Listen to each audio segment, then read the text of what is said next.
YouTube சேனல்களில் அவதூறாக பேசியதாக 5 கோடி ரூபாய் மான நஷ்ட ஈடு கேட்டு நடிகர் வடிவேலு தாக்கல் செய்த வழக்கில் நடிகர் சிங்கமுத்து பதிலளிக்க சென்னை உயர்நீதிமன்றம் உத்தரவிட்டுள்ளது. பல்வேறு யூடியூப் சேனல்களுக்கு நடிகர் சிங்கமுத்து அளித்த பேட்டியில் தரக்குறைவாக பேசியிருப்பதாக கூறி நடிகர் வடிவேலு சென்னை உயர்நீதிமன்றத்தில் மனு தாக்கல் செய்தார்.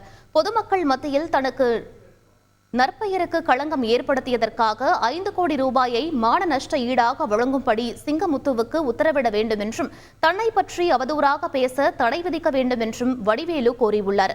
வழக்கை விசாரித்த நீதிபதி டி. காராமன் மனு மீது 2 வாரங்களுக்குள் பதிலளிக்க சிங்கமுத்துவுக்கு உத்தரவிட்டார். தாம்பரத்தில் பிரச்சினைக்குரிய நிலத்தை வாங்கிக் கொடுத்த விவகாரத்தில் சிங்கமுத்துவுக்கு எதிராக வடிவேலு தாக்கல் செய்த வழக்கு எழும்பூர் நீதிமன்றத்தில் நிலுவையில் இருப்பது குறிப்பிடத்தக்கது. செய்திகளை உடனுக்குடன் தெரிந்து கொள்ள உடனே சப்ஸ்கிரைப் பண்ணுங்க.